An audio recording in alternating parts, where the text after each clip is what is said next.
Lectured in some high school classrooms in California and Arizona and some universities and colleges, Pepperdine University, San Diego State, Arizona State University. And so I've had a chance to talk to kids that are interested in themselves and interested in their future, interested in America, interested in what they can do with their lives, and listening to stories that might be beneficial. And I don't have a chance to, visit all of the schools and universities around the world, so this is a great chance for me by video to have a chance to tell you my story. Just briefly, let me tell you my story. I grew up in Idaho, farm country.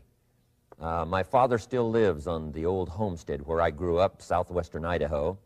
He'll be 91 his next birthday, and I'm very proud of him. I went to high school, I graduated, I went to college 1 year. Halfway through my second year, I decided I was smart enough, so I quit. One of my major mistakes. I should have stayed in school. But I thought, heck, I'm smart enough to get a job. And back then I thought, that was it. If you're smart enough to get a job, what else would you need? Found out later, a big mistake. But anyway, I quit school at age 19, went to work. A little while later, persuaded a beautiful young lady to marry me with a lot of fancy promises. And fortunately for me, we got married. A little while later, I started my family, and I'm out there working hard, doing the best I thought I could. But year by year, I kept falling a little further behind. Buying a little more than I could conveniently pay for on time. And the creditors are finally starting to call saying, hey, you told us the check was in the mail. I'm not feeling at all good about that. About age 25, I've got pennies in my pocket, I've got nothing in the bank, and way behind on my big mouth promises to my family, and wondering what could I do to make my life better. I was willing to work hard, that was not my problem, but I just wasn't making the progress I wanted to make. And then good fortune came my way. Sometimes it's difficult to describe good fortune, why something remarkable happens to you at a particular time. One of my friends says, well, hey, things don't just happen. Things happen just. And maybe that's it, I don't know. But my good fortune was I had a chance to meet a very wealthy man. His name was Mr. Schoaf, Mr. Earl Schoaf. A friend of mine had gone to work for him. And he started telling me about this man. He said, you got to meet this man. He's rich, but he's easy to talk to. And he's got a remarkable philosophy of life. And he kept going on, and I thought, well, I've got to meet this man. So shortly after that, I had a chance to meet this Mr. Schoaf, and I was impressed. He was rich. He was easy to talk to. Within a few minutes, I was dazzled. And I said to myself, I would give anything if I could be like that. Rich and easy to talk to. What would it take?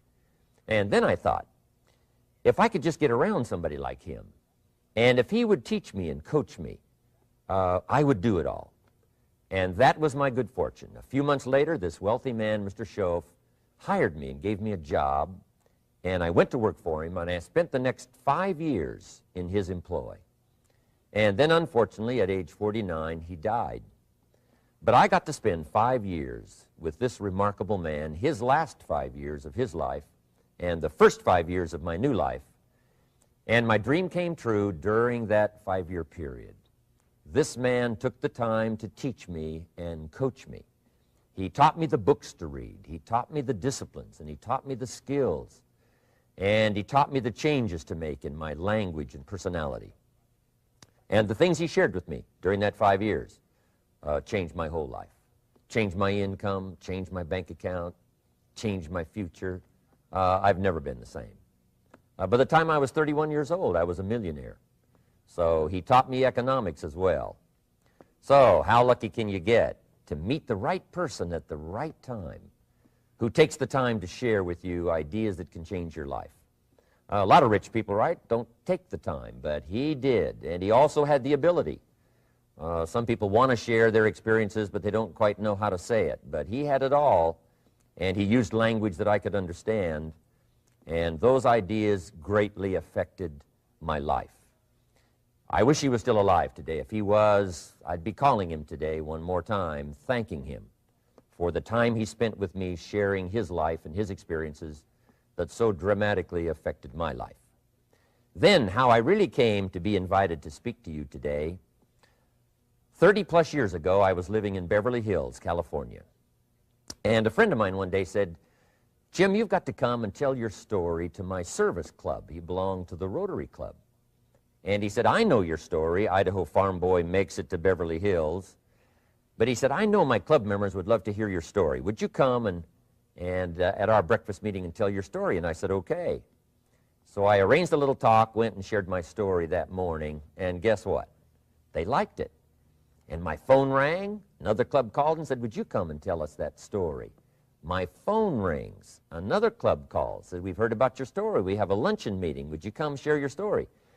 First thing I know, I'm spending a little piece of my time giving these breakfast talks and luncheon talks. And then one day, a man who heard my talk about 3 times said, "Would you come and talk to my management and salespeople?" He said, "I've got this little company going, and he said, if you would spend some time talking with my management and salespeople, I'd be happy to pay you." And I thought, wow, wouldn't that be something? Tell my story and my experiences and get paid? He said, "I'd be happy to." Little did I know, that was the beginning of a whole new, brand new adventure for me in sharing my story in speeches and talks and seminars and lectures. And now this business, it's become one of my most flourishing enterprises, takes me around the world. I went to many countries just this year, had my largest audience early this year in Spain, 12,000 people, 10 different languages being translated at the same time, the whole audience with the earphones on. It's interesting when you lecture with multi-languages. You know, when you hit the punchline, you know, the Spanish laugh first, and then the French get it, and then finally the Italians get it, and last the Germans finally get it. And then I say, "Hey, the Germans finally got it. I guess we can continue." You know, some languages take longer to translate than other languages. But what an exciting adventure for me. I was in Israel this year. I lectured in France, my first trip to Prague, Czechoslovakia, Lisbon, Portugal. Last year I was in London lecturing. Happened to be there the same night Pavarotti was singing in London. So, big dilemma for the people in London. Shall we go see Jim Rohn or shall we go listen to Pavarotti? Well, I must admit he had more people than I did, like 150,000 more. He did a free concert in Hyde Park, and they expected 250,000, but only 150,000 showed up because it rained. And they all got soaked from Prince Charles on down, but they sat in the rain and listened to Pavarotti. I would have been happy that evening, right, to cancel my seminar and go sit in the rain and listen to Pavarotti. Anyway, he and I have agreed now not to appear in the same city on the same day anymore. Not really, but how exciting for me to be able to travel all around the world and share my story. And then especially to have this chance today to come and visit with you. And when I get a chance to speak at a high school class or a university class, I'm always excited about it. I'm limited in time, so I wanted to use this way to come and share my story with you and some ideas that might be helpful in your career for the future, in your now busy life as a student, and then wherever you find yourself in the years to come. Some of the things I'm going to share with you, I want you to remember for a long, long time, because the ideas I want to translate for you drastically affected my life. And if I can share now and affect your life, and you write me a letter or tell me in person someday, "Mr. Rohn, I listened to your video and I watched it carefully, and sure enough, some of the ideas that you shared greatly affected me, and here's what's happened to my bank account, here's what happened to me in school, here's what's happening to my future," that'll give me great, great satisfaction. So the man who shared with me ideas that changed my life, I want to share with you 3 of those basic subjects. When I met him, I was 25 years old, and when I first got acquainted with him, I used a lot of excuses as to why I wasn't doing well. And he said, "Well, tell me a little bit about your story." And I told him, you know, I was behind on my bills, had pennies in my pocket and nothing in the bank, that I was embarrassed about being behind on my big mouth promises to my family. And then he gave me one little simple phrase, that really forever changed my life. And here's what he said. Mr. Rohn, if you want the future to change for you, you've got to change. And he said, if you don't change, the next 6 years of your life is going to be just like the last 6. You'll still be behind on your bills. You'll still be behind on your promises. But then he gave it to me in the form of a promise. When I was 25 years old, I've remembered it all these years, and I've shared this promise now with probably over 3 million people in the last 30-plus years. And it's going to be valid for you, so listen carefully to this promise. My teacher said to me, young man, if you will change, everything will change for you. If you will get better, everything will get better for you. What a clear message that was for me. He said, if you'll change your philosophy, if you'll change your habits, if you'll refine your thinking, if you'll change and accept some new disciplines, if you'll turn the corner where you've been in the past, go for a new life for the future, he said all kinds of remarkable things will happen for you if you will change. Before I met Mr. Schoaf, I used to cross my fingers and say, I sure hope things will change. I was hoping the government would change and the tax structure would change and that my boss would change and pay me more money. I was hoping that, economics would change and prices would come down, and I was hoping that circumstances would get better. And then I discovered from my teacher that those things are going to continue the same. In fact, all of those things that happen to us is kind of like the wind that blows. And the wind blows on us all. In fact, in America especially, the last 6,500 years of recorded history, we've got probably the most favorable wind that's ever blown. Economics and circumstances, living in a free country, democracy and freedom, an excellent economy. Sure, we struggle at times, but compared to the rest of the world in the last 6,500 years, we've got the best wind ever. But if you just let the wind blow, I'm telling you, it won't take you where you want to go. All of us must use this wind to take us to the dreams we've got, to the equities we want, to the money we want, to the income we want, and to all the things we want our life to have. This is where we want to go, and we've got a good wind, but we must not leave our future just to the wind, just to the economy, just to the structure of the way things are happening today. Here's what we must learn to do, and that is set a good sail.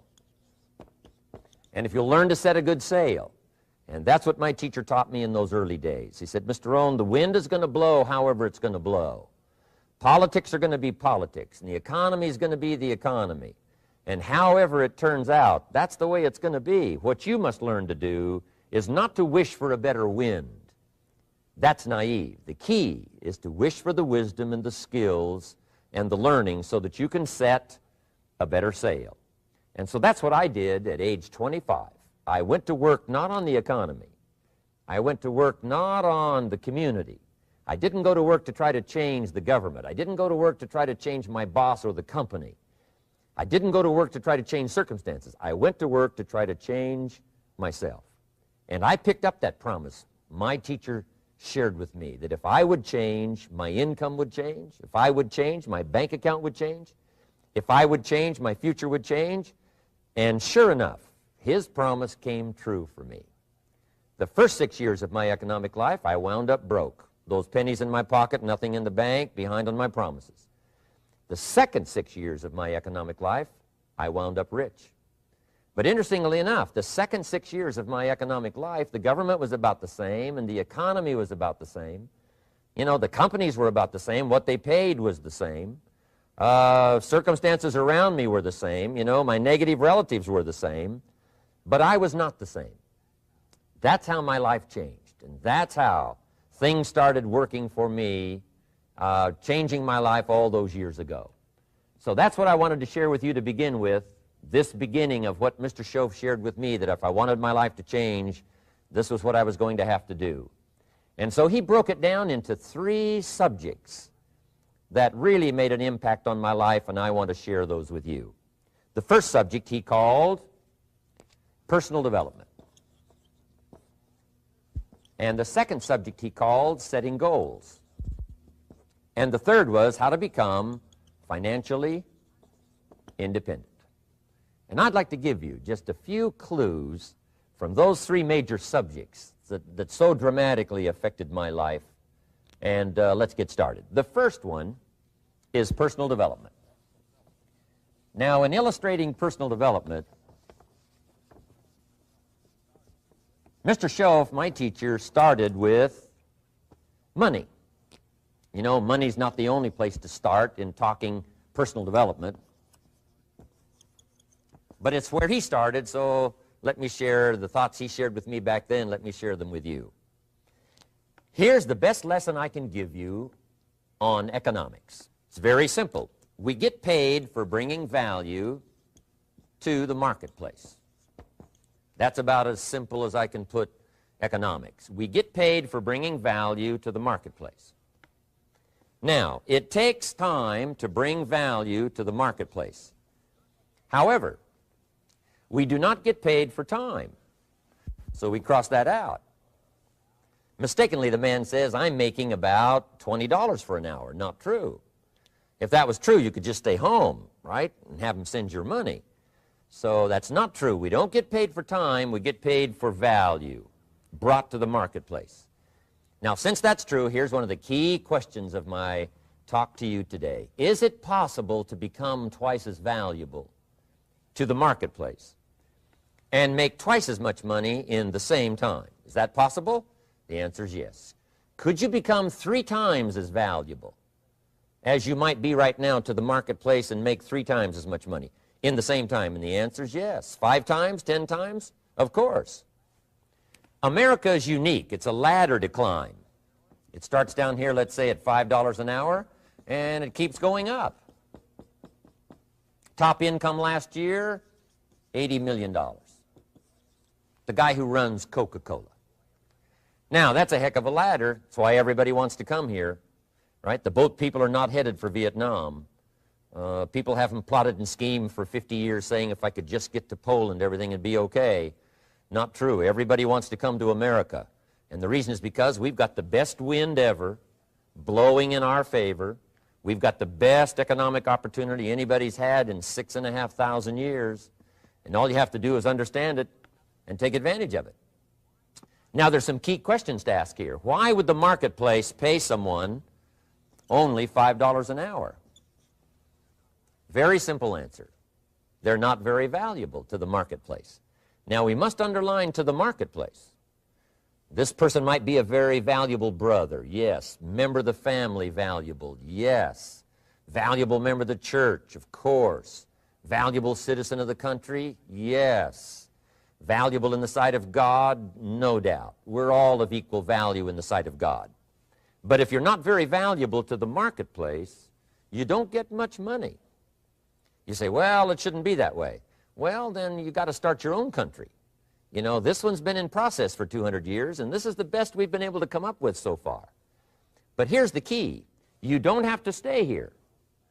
Now, there was a big debate in Congress last year that this $5 was not enough, should be 6, should be 6, should be 6. But we don't need legislation. 6 is already on this ladder. The next step up. You know, if you work for McDonald's, they'll pay you $5 an hour to take out the trash. If you whistle while you take out the trash, they'll pay you $6 an hour. So we don't need that legislation. You just need to take lessons on how to whistle. Have a good attitude. Now, as you begin to climb this ladder, why would the marketplace pay some people $50 an hour? Answer, evidently, they must be more valuable to the marketplace. 10 times more valuable. And is that possible for someone to be 10 times more valuable and earn $50 an hour instead of 5? And the answer is yes. That's what America is all about. Now, why would the marketplace pay some people $500 an hour? Evidently, this person must be much more valuable to the marketplace. That's what's important to understand, to the marketplace. And would the marketplace pay one person $80 million for 1 year's work? And the answer is, of course. If you helped a company make $1 billion, would they pay you $80 million? I'm telling you, it is possible. And that's why America is so exciting. That's why this financial ladder is so exciting. It's possible for all of this to come true for all of you, no matter where you start, as a student in school, just getting started out there in the workplace, this is all possible for you. Now, Mr. Schoaf gave me the clue on how to climb this ladder as high as I wanted to climb. Now, we're talking primarily economics here. There's a lot of other ways to become valuable to your family, valuable to your friends, valuable to the community, valuable to the team, right? Valuable to the team effort, valuable to the concert. But here's what he said to me. In climbing this ladder economically, all you have to do is work harder on yourself than you do on your job. Once I heard that, it made sense to me. I kept hoping that everything else would change around me, found out that if I went to work on myself, worked on my skills, worked on my language, if I became better than I was each year, if I grew in skills and language and vocabulary and competence, then I would become attractive to the marketplace. Not very long ago, a company called me and said, Mr. Owen, we're expanding internationally. We'd like to have a bit of your expertise to help us. Would you give us a bit of your time? We'll add some millions to your fortune. And I said, okay. And I thought later, isn't that interesting they would call me? Then my second thought was, of course they'd call me. Who else would they call? I can get the job done. Now, what a contrast for me, farm boy from Idaho, raised in obscurity, parents of modest means, broke when I was 25. How come I would get a telephone call and someone offer me a lot of money to help them in expanding around the world? Simple answer, evidently. Something happened to me between age 25 and where I am today. And I can tell you where it all started. From my teacher, Mr. Schoaf, who said to me, we don't have to change what's going on out there. That's the wind that's blowing. All we have to do is change what's going on in here. And now there's several ways to do that on personal development. And let me give you those ways. Here's the first one. We must learn from personal experience. Pretty simple. Learn from what happens to you. Take a look back over the last few months. Did you make some mistakes? How could you correct those for the future? Take a look back over the last year. Have you done it right or done it wrong? Let's correct it for the next year. Learn from your personal experience. Mr. Schoaf asked me when I first met him, he said, Mr. Owen, how are you doing? You've been out there now 6 years. And I said, I'm not doing very well. He said, I suggest you not do that anymore. What a simple, swift analysis to my situation. He said, if you keep doing it, the next 6 years will be like the last 6. You don't want that to happen. Let's make the changes. So learn from your personal experience. Now, here's number 2, why I came to share this video experience with you today. And that, I call it OPE, other people's experiences. That's me, other people. That's your teacher, other people. That's your friends and colleagues, other people. The people you meet that can pass along to you their experiences, what's happened to them, the mistakes they made, how they corrected them, how they changed their health and changed their bank account and changed their income and changed their future. That's it, other people. Now, there's 2 kinds of people to learn from. One is failures. It's too bad failures don't give seminars, right? That would be valuable. Bring your notebook, have them tell you how they lost it all and threw it all away, threw their health away and threw their friendships away and things didn't work out well. That would be valuable. But now then we must also learn from positive, people that have done well. They've got the health, and so we ask them, how did you become so healthy? They've got the skills, so we ask them, how did you become this skillful? They've got the income, so we ask them, how did you get here in such a short period of time? So now here's what's important in personal development. In learning from other people, we learn, number 1, by observation. We learn what we see. We watch people that are successful in what they do. In sports, we watch their disciplines. In business, we watch their disciplines. By observation, what we can see. The reason I created this video was something that you could see someone's experiences translated for you. Second, we learn by what we hear. I've got some of my lectures on cassette tapes, so you can take them with you wherever you go and learn by listening. Turn your car into a mobile classroom and listen And then listen to the sermon on Sunday morning. Listen to the lectures. Listen to the teacher. Listen to someone who's got something good to say. And then number 3 is vitally important on personal development, and that is read all the books you can possibly read in your lifetime. Mr. Schoaf got me started on my library. I've got one of the better libraries. Haven't read everything in it, but I feel smarter just walking in it, my library. At least I was smart enough to buy it. Now I got to be smart enough to read it. And then, of course, I got to be smart enough to decide what's valuable and then do it.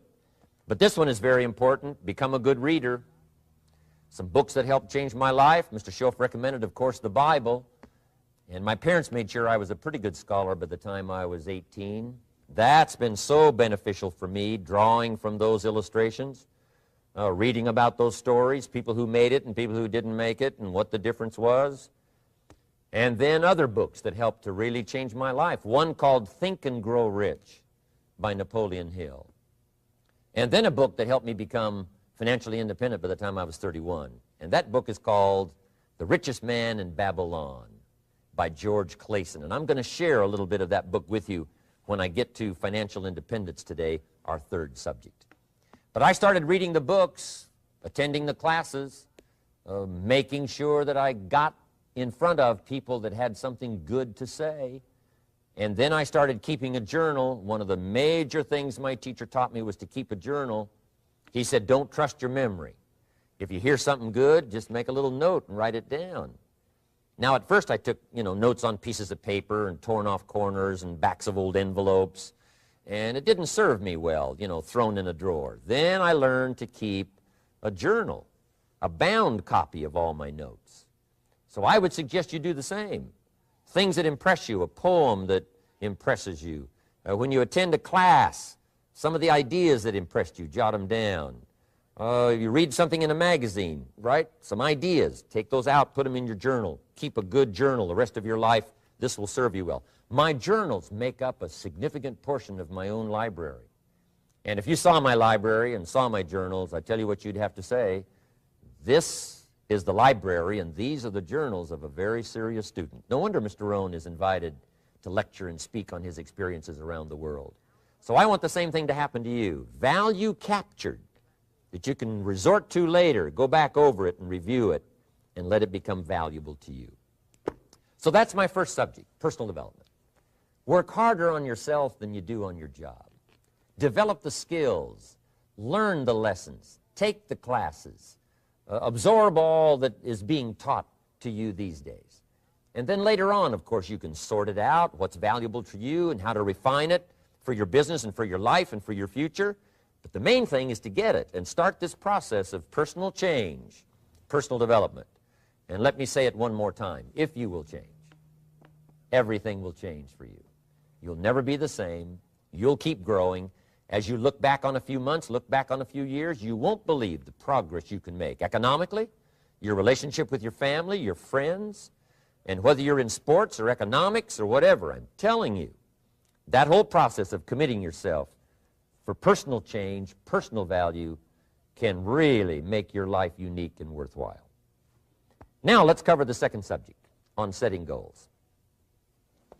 Mr. Schoaf gave me some tips on setting goals that changed my life forever. And I want to share those with you.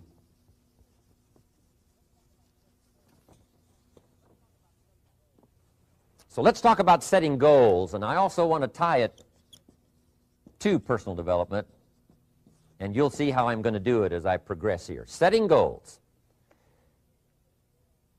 We need to take a look into the future. There are 4 things to consider in terms of attitude. One is how you feel about the past.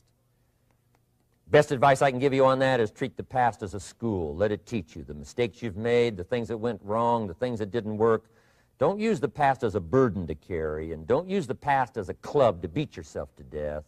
Past losses, past failures, past mistakes. But let the past be a school. Tough school maybe. We've all been through some tough stuff. So if you feel good about the past, draw from it for experience and let it teach you. Then next is how you feel about the future. We've got to have the future well designed. The future is called the promise. And here's what we teach in our leadership series. The promise of the future can be an awesome force for your own future. The promise of the future, designing the future. There's two ways to face the future. One is with apprehension, and the other is with anticipation. I promise you, in my travels around the world, most people face the future with apprehension. And here's why. They don't have it well designed. They've sort of left that up to someone else to fix. But here's the best way to face the future, with anticipation. And you can face the future with anticipation if the future is clear, if the future is well designed. And I would like to have you consider some thoughts with me that help me to really change my future by giving it some thought and some consideration. And here it is. In setting goals, it's very simple. Number one, decide what you want.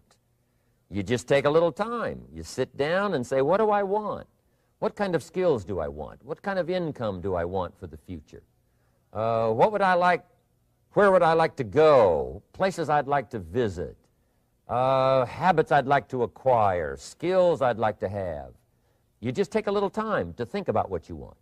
Economics, friendships, people you'd like to meet, places you'd like to go. You just take some time. And then I suggest, when you've thought about what you want for the future, make a list. Just jot it all down. It's really a very simple process. And then here's number three. Keep all the old lists.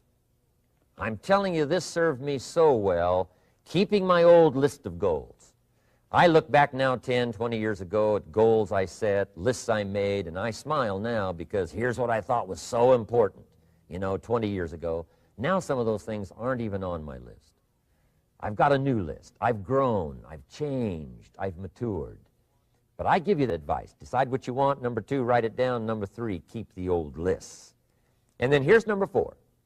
When you get something that's on one of these lists, check it off. Part of the fun of having a list is checking it off. And then if you can add some drama to checking it off, see, that's what really helps. I set a goal to go to Spain many, many years ago. And when I finally made my first trip to Spain, I had that journal with me that had that list in it.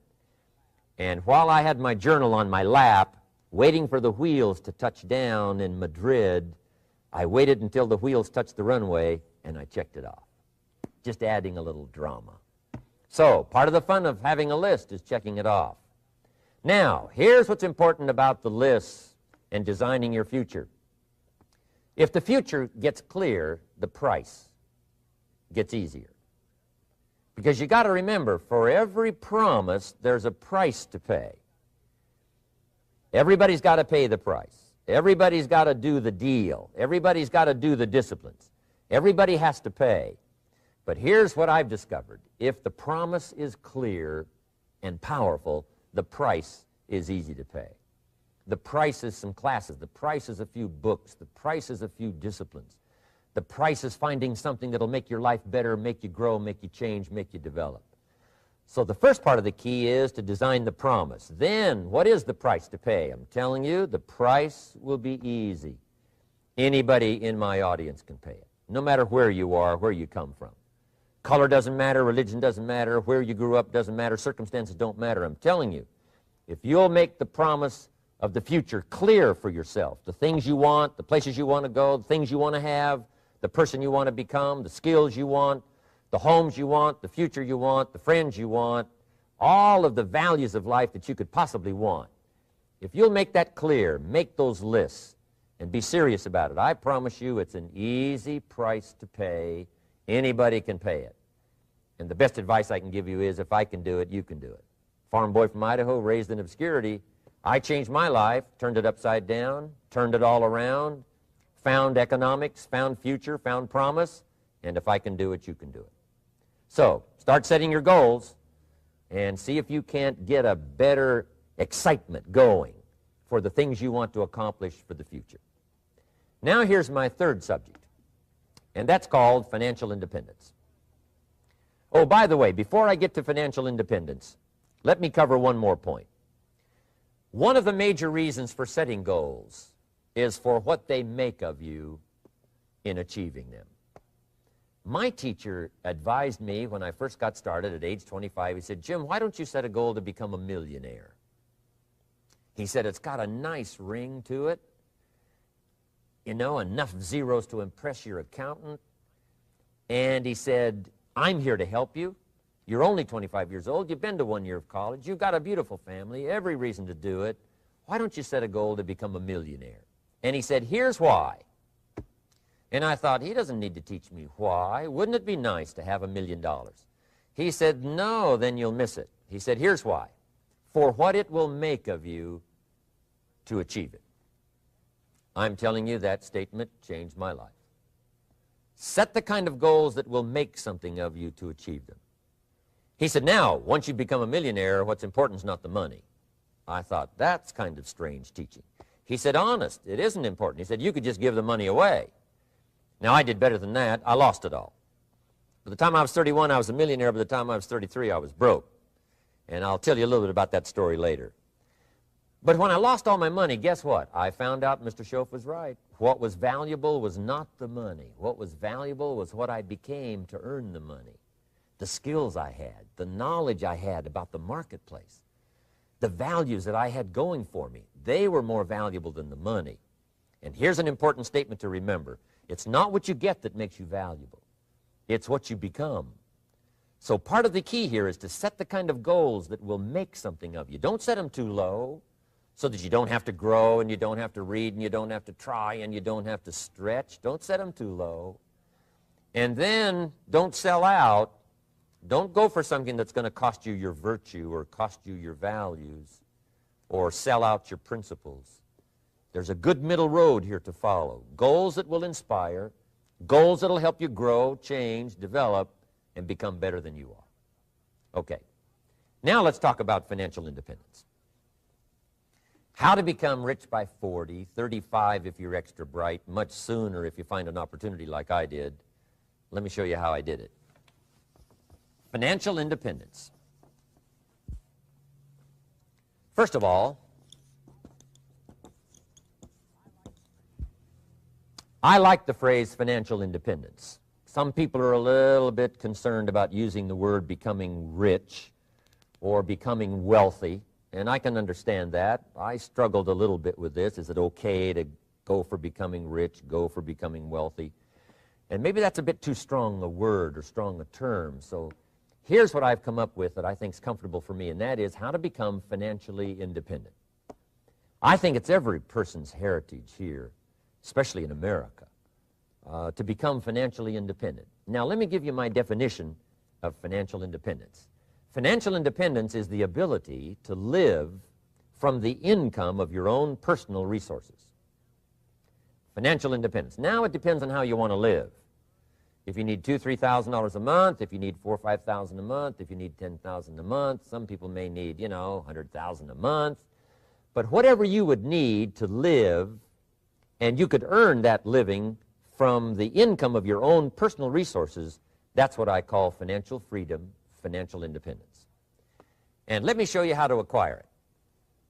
If you start at age 15, between ages 15 and 35 is 20 years, and in my personal opinion, based on my own studies and my own experience, 20 years, in my opinion, is enough time to become financially independent. If you're not, you don't live in the wrong country. Probably what's happened is you have the wrong plan. And it's easy to be a nice person with the wrong plan. I found that when I was 25 years old. I was broke at age 25, and I was a nice guy. You would have liked me. But I'm telling you, my plans up until then, especially my financial plan, left me broke. I totally changed it the next 6 years, and I became financially independent. So I know what I'm talking about. It is possible in a reasonable amount of time, 15 to 35, whatever, 20 years time, enough time. You can do it in a much shorter period of time, like I did if you want to. But this is a reasonable enough time. But here's number one. First of all, you got to have the right philosophy. Philosophy is our ability to gather knowledge and sort through it and decide what's valuable. To develop a philosophy about life, a philosophy about our health, a philosophy about our family relationships, a philosophy about economics. And if you develop the right philosophy, That's what helps to set this sail, so that in 6 years it takes you where you want to go, instead of winding up like I did that first 6 years of my economics, broke, no money, empty bank account. The right philosophy. Now let me give you a couple of philosophies to consider. Here's the first one. It's called the philosophy of the poor. And here it is. Poor people usually spend their money and invest what's left. That's the philosophy of the poor. Now here's the philosophy of the rich. Rich people invest their money and spend what's left. And here's the startling answer. It really doesn't matter what the amount is. What's most important is not the amount. What's really important is the philosophy. So I would ask you to adopt this philosophy of spending after you have invested. Invest first, then spend. And I've got a little formula that I'm going to share with you. Now, what should a child do with a dollar? I mean, there's a lot of debate going on, I'm sure, across the country on what a child should do with a dollar. Here's one opinion. It's only a child and it's only a dollar. What difference does it make? Well, in my opinion, it makes all the difference in the world. A person's economic future starts with a child with a dollar. Somebody says, oh, no, you're only young once. Let him spend it all. Well, when would you hope that would stop? Somebody says, well, wait till he's 50 and broke like me, and, and then he'll learn. Well, no, we don't want to wait that long. If I would have known earlier than age 25, I would have changed. In high school, if they would have had classes called Wealth 1, Wealth 2, I'd have taken both classes. I would not have waited until age 25. So, the earlier the better. So, what should a child do with a dollar? Here's the simple premise to begin with. Don't spend it all. And if a child wants to spend the whole dollar, you got to say, hey, don't spend it all. Don't spend it all. They'll say, why not? It's my dollar. I earned it. You say, I know you earned it, but don't spend it all. They'll still say, why not? Say, let me show you why not. So you put them in your car, take them to the other side of town, and show them where people live that spend the whole dollar. You just drive them around. Kids learn best by visual. Just drive around and say, would you like to live here? Kid says, no. Would you like to live like these people live? Kid says, no, no. Then you can't spend the whole dollar. So, kids will get the message. So, take them to the other side of town, show them around, unless you already live there, and then just show them around. Anyway, don't spend the whole dollar. Now, let me give you my best view of what to do with the dollar. And I promise you, if you started at age 15, now if you're over 15, right, you've still got plenty of time. You still got 20 years. If you're 30, you've still got 20 years. I mean, you still got plenty of time to start what I'm about to share with you. What to do with a dollar. Here's my first bit of advice. Never spend more than 70 cents. Never spend more than 70 cents. Now, you got to pick some number, and the number you pick is going to be determined by your philosophy. It's going to be determined by what you've been taught or your experience teaching yourself. When I first met my teacher, Mr. Schoaf, I was at about 110% of each dollar. I'm down at budget finance, hawking my furniture and my car one more time. And then I learned a whole better formula for financial independence. Number one, don't spend more than 70 cents. Now, kids say to me, well, okay, what do I do with the other 30 cents? And here's what I teach them. 10 cents for charity. Charity or church, or helping people that can't help themselves. 10 cents to support worthy projects. Projects that you feel good about. 10 cents out of every dollar. It's called being generous with part of what you've taken out of society. Now, in my opinion, nothing teaches us character better than generosity. No class, no teacher, no book teaches character better than generosity. And the best time to start is when the amounts are small.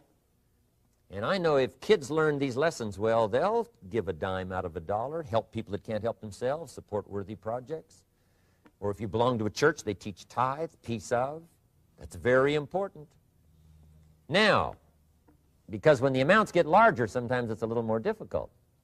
You know, giving 100,000 out of a million, someone says, oh, if I had a million, I'd give 100,000. I'm not sure. That's a lot of money. So the time to start is when the amounts are small, 10 cents out of the dollar. Okay, next 10 cents I call active capital. Active capital means do something to make a profit. Active capital. Set aside a portion of your income. Wages are okay, but I'm telling you, wages will make you a living. Profits will make you a fortune. So set aside part of your income as capital, called active capital. Any kind of project you can possibly think of, you can possibly come up with. I'm going to write a new book, I think, for kids. I think the title is going to be, Of Course Kids Should Pay Taxes. It's kind of an interesting title. In California, kids do pay taxes. When a child walks into 7-Eleven, buys something that costs $1, the proprietor says, give me 7 more pennies. And the child says, hey, what's these 7 pennies for? And the proprietor says, that's the taxes. Kid says, well, hey, I'm only 8 years old. Proprietor says, congratulations, you're my youngest taxpayer. Give me the money. So in California, where I live, kids do pay taxes. Big question is, should they? And my book will answer that question. Of course, kids should pay taxes. Nothing is for free. If you want to ride your bicycle on the sidewalk instead of in the mud, you got to pay the 7 pennies. Nothing is free, so we all have to pay.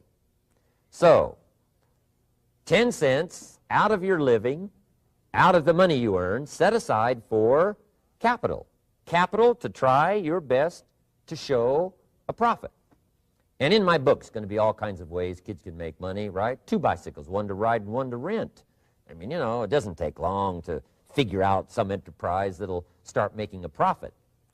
Then you must jot this down if you're taking notes. Profits are better than wages. 1, you can't usually start wages until you're about 16, 15, 16, but you can make a profit long before you're eligible to start earning wages. And then there's no limit to profits, and they can double and triple and quadruple. You know, there's no limit. It's incredible how fast profits can grow. So profits are better than wages. Wages make you a living. Profits make you a fortune. Now, the third 10 cents is vitally important. I call it passive capital. Capital you let somebody else use. A financial institution, stocks and bonds, mutual funds, whatever.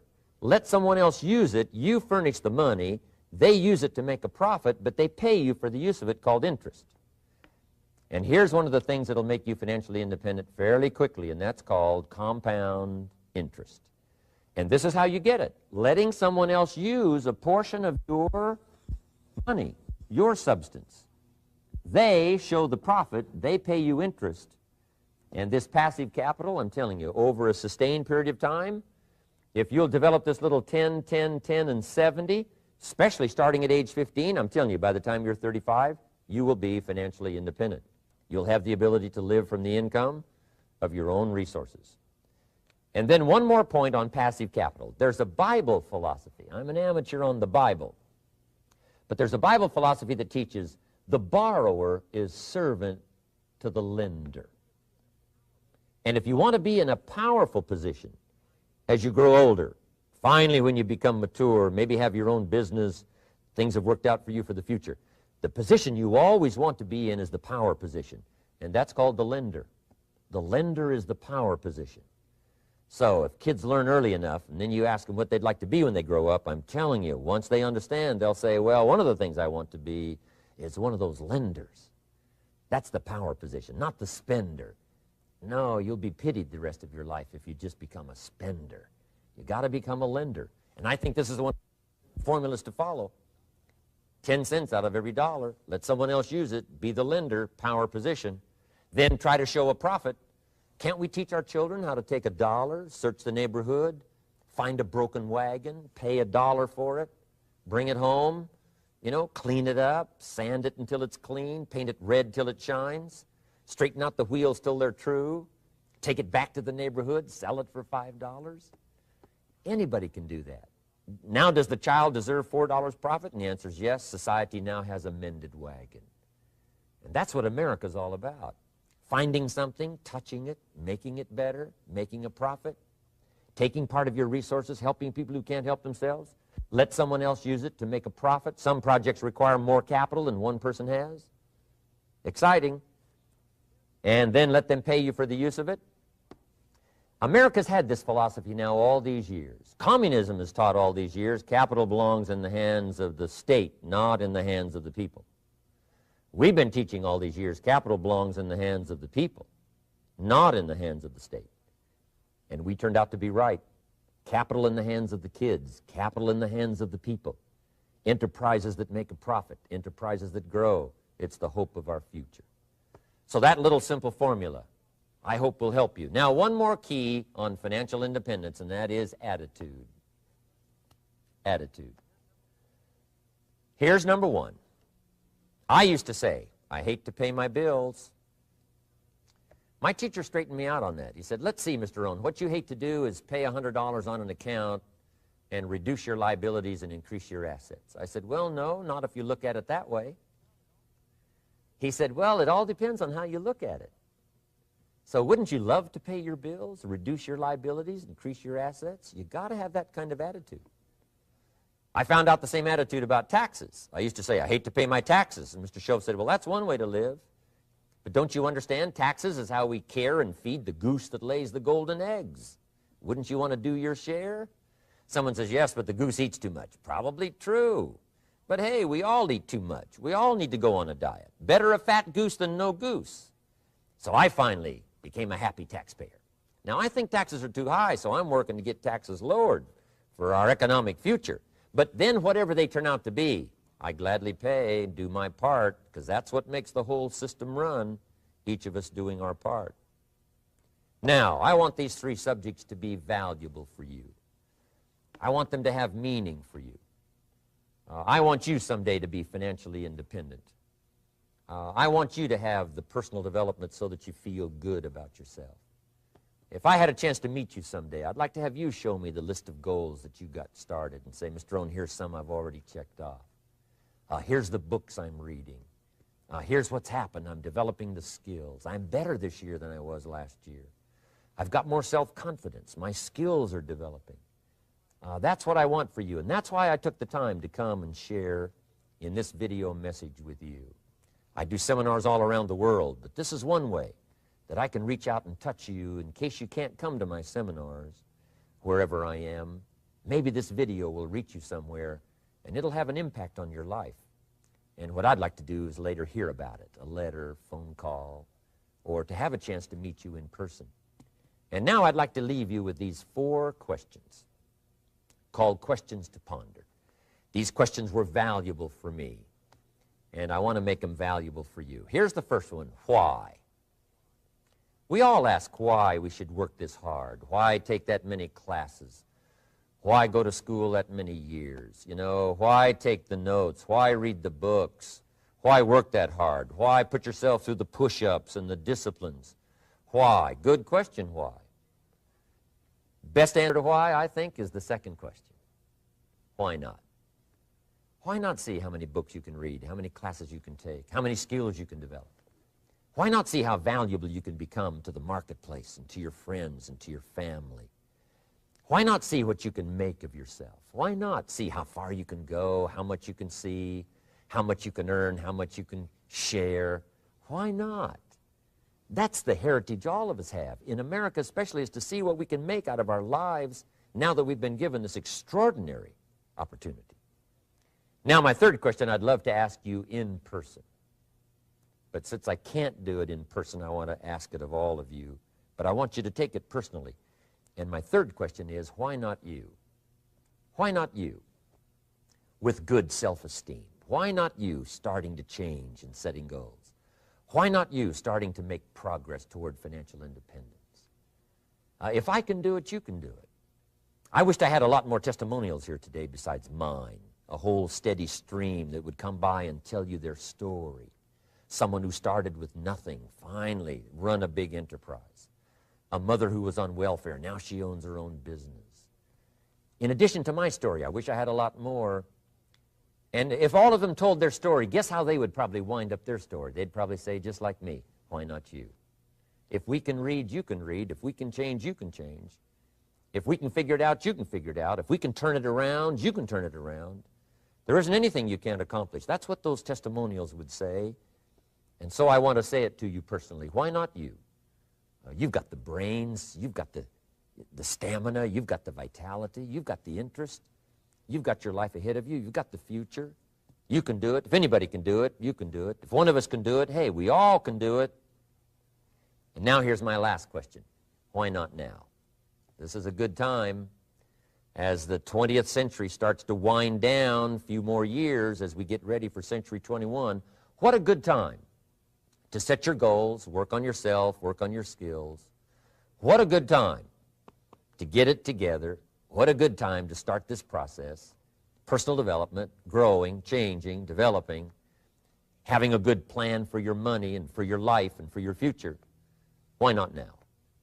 And I hope I have a chance to see you one of these days and share with you the experience, the reaction, the response you might have had from my message today. And until I get a chance to see you on this side of the world or the other side of the world, in some school or some seminar, or maybe I'll come and speak for a company that you work for someday. I hope I get a chance to meet you. Until then, I wish you the best. I want all that I've gotten to be yours and much, much more. God bless. Goodbye.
Hi, everybody. I'm Jim Rohn.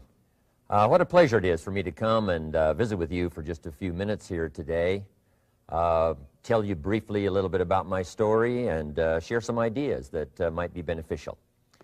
I've lectured in some high school classrooms in California and Arizona and some universities.